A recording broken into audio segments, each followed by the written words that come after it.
January 1971, President Nixon is asking me to intervene in Vietnam, while 10 years earlier, Kennedy is avoiding any mention of Cuba. Later in November, I'm told that Wally Weaver has died of cancer, aged 34. It's March. I'm in Saigon, being reintroduced to Edward Blake, the comedian. He works mostly for the government now. I suppose I do too. Blake is interesting. I have never met anyone so deliberately amoral. He suits the climate here, the madness, the pointless butchery. As I come to understand Vietnam and what it implies about the human condition, I also realize that few humans will permit themselves such an understanding. Blake's different. He understands perfectly. And he doesn't care. It's May. I have been here 2 months. The Viet Cong are expected to surrender within the week. Often, they ask to surrender to me personally, their terror of me balanced by an almost religious awe. I am reminded of how the Japanese were reported to have viewed the atomic bomb after Hiroshima. It's June. It's October 1985. Deciding to create something, I turn away from stars that may have burned out eons ago. I no longer wish to look at dead things. It's 1975. The papers are full of the president's proposed constitutional amendment allowing him to run next year for a third term. Amidst all this, the unmasking and retirement of Ozymandias goes almost unnoticed. His real name is Adrian Veidt, a self-made millionaire. After retiring from adventuring, he invites Laurie and me to visit him at his Antarctic retreat. Oh, what is it? It's beautiful. That's Bubastis. She's a genetically altered lynx. I hadn't realized that eugenics was so advanced now. It's leapt forward in the last 15 years. Everything has, from quantum physics to transport, and we owe it all to you. With your help, our scientists are limited only by their imaginations and by their consciences, surely. Let's hope so. His eyes are sad and knowing. It's 1985. Choosing a spot to begin my creation, I sit down. Pink sand lies pooled in my blue palm. This deserted planet, it is so wonderfully, completely silent. In 1977, a city is shouting. Claiming that costumed adventurers are making their job impossible, the police are on strike. Everyone is frightened, scenting anarchy. Look at that freak. It's against God. I'd best do something. Pay attention. You will all return to your homes. Oh, yeah? And what if we don't, you big blue fruit? You misunderstand me. It was not a request.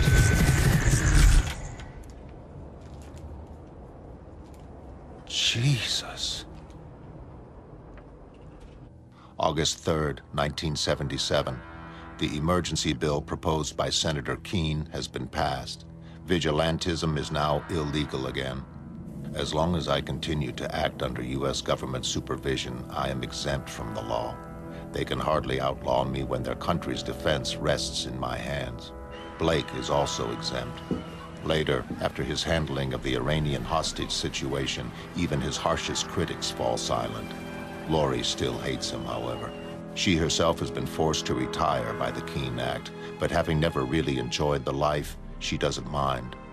Her mother is more disappointed than she is. The new night owl has stated that he will be retiring, although he will not be making his identity public. The only other active vigilante is called Rorschach, real name unknown. He expresses his feelings toward compulsory retirement in a note left outside police headquarters along with a dead multiple rapist. It's 1981 now. Laurie and I are settling into our new quarters at the Rockefeller Military Research Center in New York. Laurie feels we've lost our privacy. She'd like it here. Through my blue fingers, pink grains are falling, haphazard, random, a disorganized stream of silicone that seems pregnant with the possibility of every conceivable shape. But this is illusion. Things have their shape in time, not space alone.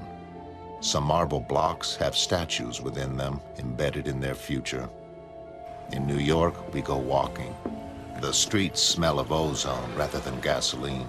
Flat, intangible blots of gray slide across the summer sidewalks, the shadows of overhead airships. In 1959, a child is weeping for its lost balloons. Any moment now, Janie's watch band will break. Somewhere, the fat man is already lumbering toward the shooting gallery, steps heavy with unwitting destiny. It's August 1985. I'm walking through Grand Central Station with Laurie. We stop at the newsstand and buy a copy of Time magazine commemorating Hiroshima Week. On the cover, there is a damaged pocket watch, stopped at the instant of the blast, face cracked, hands frozen. It's Saturday, October 12, 1985, and we are being informed of Edward Blake's murder. Laurie's mood seems restless for the remainder of the weekend. Wednesday, the 16th, Laurie is visiting her mother while I attend Blake's funeral. A thin man in a black coat leaves roses, then walks away. Do I know him? Saturday, the 19th now. My hands encircle Laurie's face. In 1959, I am telling Janie I shall always want her. It's later. Laurie is walking out on me. On a rooftop in the past, I pull her 16-year-old body to me, breathing her perfume, never wanting to lose her, knowing that I shall. Later still, and in the crowded TV studio, I am being accused of killing those closest to me. I am tired of this world, these people.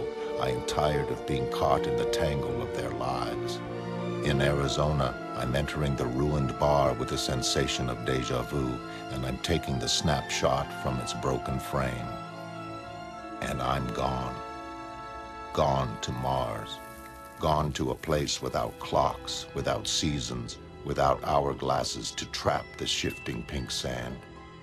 Below me, in the sand, the secret shape of my creation is concealed, buried in the sand's future. I am ready to begin. A world grows up around me. Am I shaping it, or do its predetermined contours guide my hand? In 1945, the bombs are falling on Japan. The cogs are falling on Brooklyn, seeds of the future sown carelessly.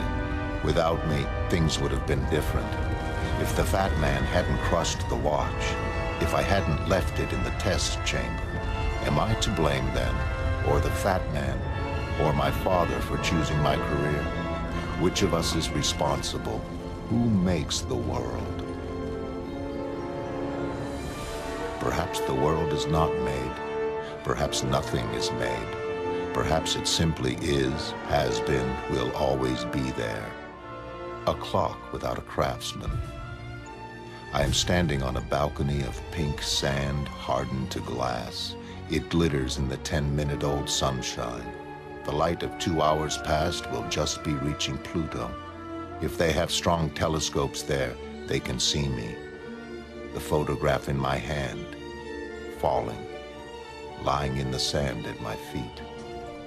I am standing on a fire escape in 1945, reaching out to stop my father, take the cogs and flywheels from him, piece them all together again. But it's too late. Always has been. Always will be too late. Above the Notus Gordiae Mountains, jewels in a makerless mechanism, the first meteorites are starting to fall.